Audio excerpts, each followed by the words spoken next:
नमस्कार, मैं डॉक्टर रोज़ी शाह। अपनी लास्ट क्लास में आप लोग सामाजिक समूह और प्राथमिक समूह के बारे में विस्तार से जान चुके हैं। आज हम द्वैतिक समूह, आभासी समूह या अर्ध प्राथमिक समूह एवं प्राथमिक एवं द्वैतिक समूह में अंतर को समझेंगे। द्वैतिक समूह का अर्थ, परिभाषा। लुंडबर्ग उन समूह को द्वैतिक समूह मानते हैं जिनमें सदस्यों के संबंध अवैयक्तिक, हित प्रधान एवं व्यक्तिगत योग्यता पर आधारित होते हैं। प्रोफेसर डेविस ने द्वैतिक समूह के संबंध में लिखा है, द्वैतिक समूह को स्थूल रूप से सभी प्राथमिक समूह के विपरीत कहकर परिभाषित किया जा सकता है। ऑकबर्न एवं निमकॉफ के अनुसार द्वैतिक समूह उन्हें कहते हैं जिनमें प्राप्त अनुभवों में घनिष्ठता का अभाव होता है। आकस्मिक संपर्क ही द्वैतिक समूह का सार तत्व है। संक्षेप में, द्वैतिक समूह वे हैं जिसमें सदस्यों के बीच अवैयक्तिक संबंध पाए जाते हैं। व्यक्तिगत रूप से सदस्यों को जानना वहाँ आवश्यक नहीं होता। ऐसे समूहों में शारीरिक निकटता भी अनिवार्य नहीं है और ये संबंध अनौपचारिक प्रकार के होते हैं और जीवन के किसी एक पक्ष से संबंधित होते हैं। अस्थायी प्रकार के विशेष हितों पर आधारित होते हैं ये संबंध, और ये संबंध हस्तांतरित होते हैं। द्वैतिक समूहों की विशेषताएं अब मैं आपको बताने जा रही हूँ। ये समूह जानबूझकर कुछ उद्देश्यों की प्राप्ति के लिए संगठित किए जाते हैं। इन समूहों में सदस्यों को एक दूसरे को व्यक्तिगत रूप से जानना जरूरी नहीं होता। यहाँ संचार के साधनों द्वारा सदस्यों के बीच संबंध स्थापित होते हैं। इन समूहों में शारीरिक निकटता का अभाव पाया जाता है। इन समूहों का आकार प्राथमिक समूहों की तुलना में काफ़ी विस्तृत होता है। ये समूह व्यक्ति के जीवन के किसी पहलू विशेष से संबंधित होते हैं। ये व्यक्तित्व के किसी एक पक्ष को ही अधिकतर या सामान्यतः प्रभावित कर पाते हैं। इन समूहों में सदस्यों के उत्तरदायित्व सीमित होते हैं। इनमें संबंध समझौते की प्रकृति के होते हैं जो निश्चित नियमों और शर्तों के आधार पर बनते हैं। संबंधों में औपचारिकता पाई जाती है या व्यक्ति के बजाय परिस्थिति का महत्व ज़्यादा होता है। परिस्थिति यानी स्टेटस। यहाँ संबंधों में घनिष्ठता का अभाव पाया जाता है। व्यक्ति के बीच छुओ और जाओ के संबंध होते हैं। टच एंड गो के रिलेशनशिप होता है। ये समूह सदस्यों की विशिष्ट आवश्यकताओं को लेकर बनते हैं। इनका स्वतः विकास नहीं होता। जैसे ही आवश्यकताएं बदलती हैं, उनके साथ ही इन समूहों की प्रकृति में भी परिवर्तन आ जाता है। द्वैतिक समूह के गुण अब हम समझेंगे। सबसे पहले सामाजिक परिवर्तन एवं प्रगति में सहायक। ये समूह सामाजिक परिवर्तन के माध्यम से सामाजिक प्रगति में योगदान देते हैं। इन समूहों के प्रभाव से व्यक्ति तार्किक दृष्टिकोण को अपनाता है, भाई भतीजावाद से कुछ सीमा तक मुक्त होता है और प्रथाओं, रूढ़ियों, अंधविश्वासों से छुटकारा प्राप्त करता है। इन समूहों में व्यक्ति विभिन्न प्रकार के व्यवहारों से परिचित भी होता है और उन्हें ग्रहण करने की कोशिश भी करता है। ये समूह व्यक्ति को प्रतियोगिता या प्रतिस्पर्धा की ओर प्रेरित करते हैं। यानी व्यक्ति को आगे बढ़ने को प्रोत्साहित करते हैं, भविष्य के प्रति आशावान बनाते हैं तथा अपने प्रयत्नों के आधार पर नवीन परिस्थितियां अर्जित करने के लिए नए नए अवसर लोगों को प्रदान करते हैं। दूसरा गुण जो बताने जा रही हूँ वह है व्यक्ति में जागरूकता पैदा करते हैं। ये समूह व्यक्ति और समाज में जागरूकता उत्पन्न करने में भी महत्वपूर्ण योगदान देते हैं। व्यक्ति में विवेक को जागृत करते हैं, तार्किक दृष्टिकोण अपनाने में उसकी सहायता करते हैं। इन समूहों के माध्यम से व्यक्ति में अपने अधिकारों के प्रति जागरूकता उत्पन्न होती है। इन समूहों के माध्यम से स्त्रियों को प्रगति करने का अवसर मिलता है।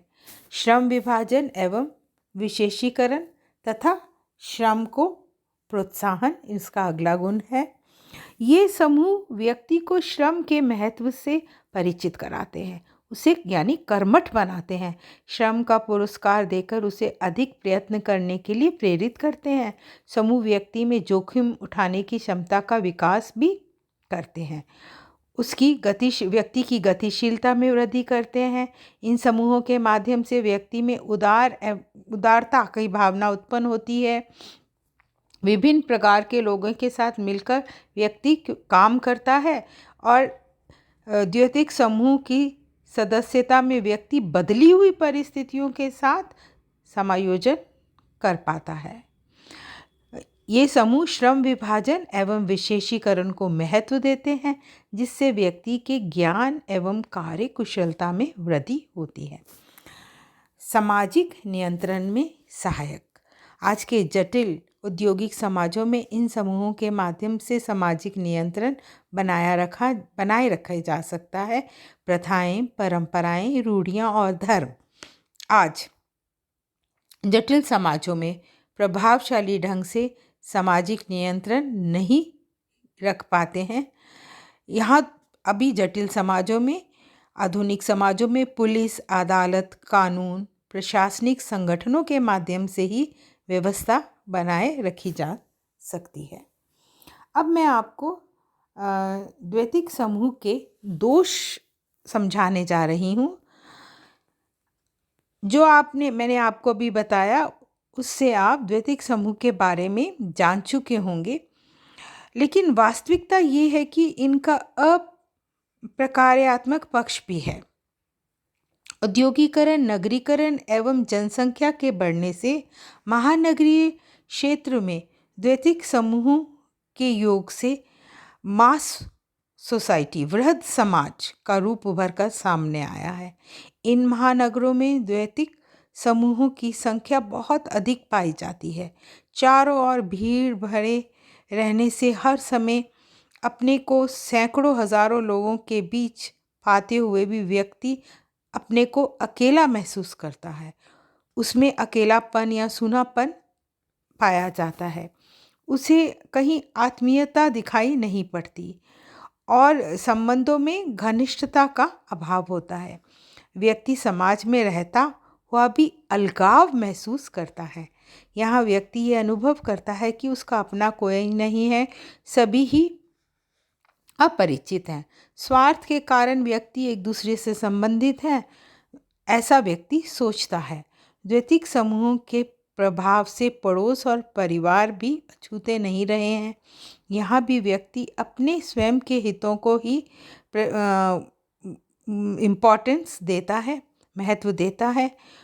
उनमें व्यक्तिवादिता दिनों दिन बढ़ती जा रही है। ये सारी स्थिति व्यक्ति में एक घुटन, मानसिक असंतोष, असुरक्षा उत्पन्न करती है और व्यक्ति अनेक तनावों से और कुंठाओं से ग्रसित हो जाता है और ये स्थिति विघटनात्मक तत्वों को जन्म देती है, पारिवारिक संबंधों में शिथिलता लाती है। चलिए अब हम जानेंगे आभासी या अर्ध प्राथमिक समूहों के बारे में। प्राथमिक समूह के बारे में हम विस्तार से जान चुके हैं।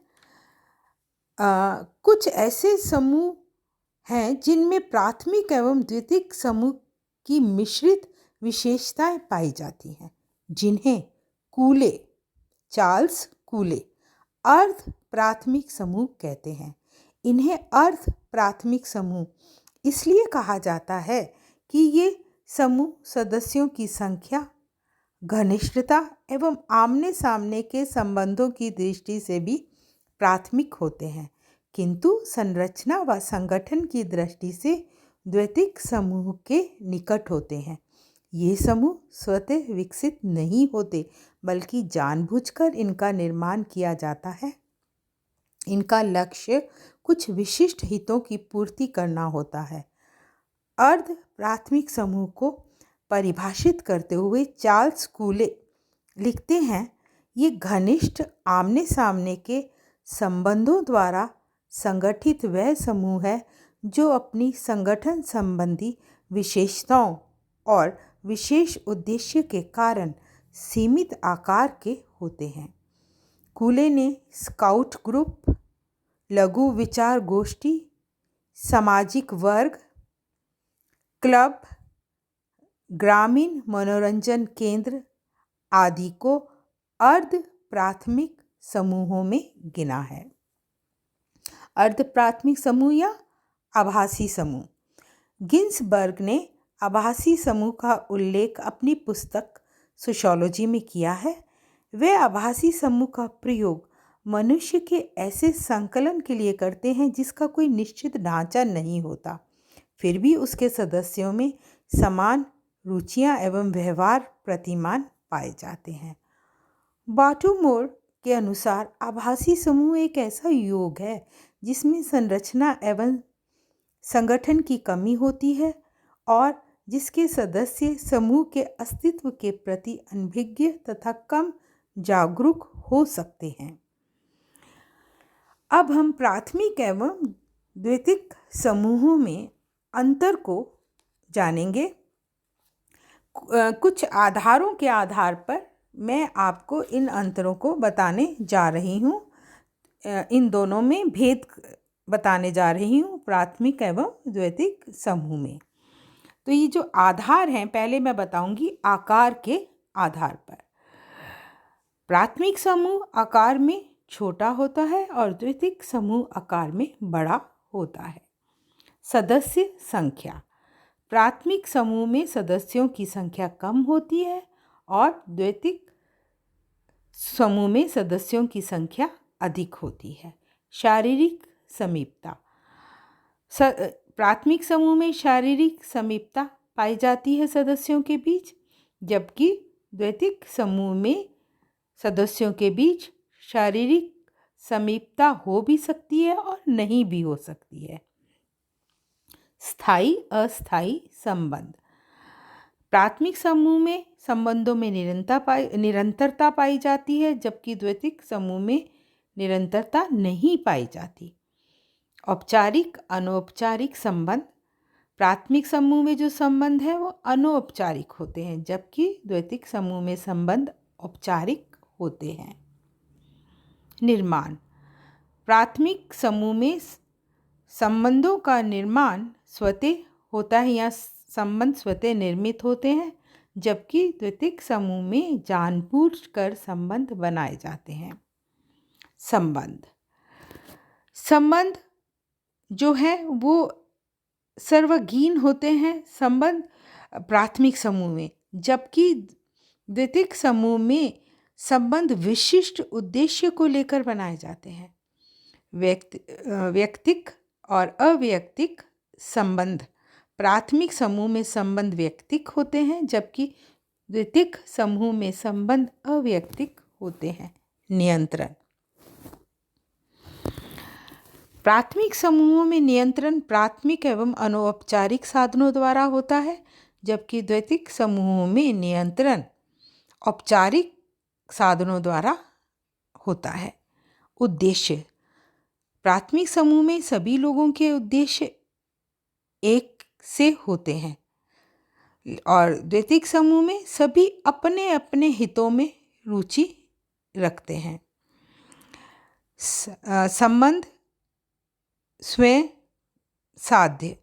प्राथमिक समूह में संबंध स्वयं साध्य होते हैं, जबकि द्वैतिक समूह में संबंध स्वयं साध्य नहीं होते। घनिष्ठता, आत्मीयता। प्राथमिक समूह में संबंधों में घनिष्ठता, आत्मीयता पाई जाती है, जबकि द्वितीयक समूह में संबंधों में घनिष्ठता एवं आत्मीयता का अभाव पाया जाता है। उदाहरण: प्राथमिक समूह सरल, ग्रामीण एवं आदिम समाजों के उदाहरण हैं। द्वितीयक समूह जटिल, नगरीय, आधुनिक समाजों के उदाहरण हैं। सदस्यता: प्राथमिक समूह की सदस्यता अनिवार्य है और जबकि द्वितीयक समूह की सदस्यता अनिवार्य नहीं है। हम की भावना: प्राथमिक समूह में सदस्यों में हम की भावना पाई जाती है। द्वितीयक समूह में हम की भावना का सामान्यतः अभाव होता है। आंतरिक बाह्य संबंध: प्राथमिक समूह में संबंध आंतरिक होते हैं, दिखावे के नहीं होते, जबकि द्वितीयक समूह में संबंध बाह्य व दिखावे के होते हैं। प्रभाव: प्राथमिक समूह में व्यक्ति के संपूर्ण जीवन को ये प्रभावित करते हैं और द्वितीयक समूह में ये व्यक्ति के संपूर्ण जीवन की अपेक्षा जीवन के किसी एक पक्ष को ही प्रभावित करते हैं। प्रत्यक्ष अप्रत्यक्ष संबंध: प्राथमिक समूह में आमने सामने के प्रत्यक्ष संबंध पाए जाते हैं और द्वितीयक समूह में अप्रत्यक्ष संबंध पाए जाते हैं। प्राचीन नवीन: प्राथमिक समूह अति प्राचीन है और द्वितीयक समूह आधुनिक औद्योगिक युग की देन है।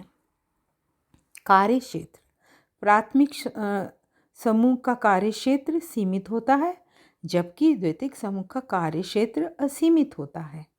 आधार: प्राथमिक समूह का आधार नैतिकता तथा परंपरागत नियम है, जबकि द्वितीयक समूह का आधार कानून एवं संविधान है। अनुकूलन: प्राथमिक समूहों में व्यक्ति सरलता से अनुकूलन कर लेता है। द्वितीयक समूह में अनुकूलन करने में व्यक्ति को कठिनाई महसूस होती है। संख्या: प्राथमिक समूह की संख्या बहुत कम है, द्वितीयक समूहों की संख्या बहुत अधिक है। अब मैं दोनों ही समूहों के कुछ उदाहरण आपको बताने जा रही हूँ। प्राथमिक समूह के उदाहरण हैं परिवार, पड़ोस, मित्र मंडली, साझेदारी, गपशप समूह, जनजाति परिषद, लघु समुदाय आदि। द्वितीयक समूह के उदाहरण भी जान लीजिए। सेना, राजनीतिक दल, बड़े व्यापारी संगठन, मजदूर संघ, विश्वविद्यालय, कॉलेज, राष्ट्र आदि। Thank you.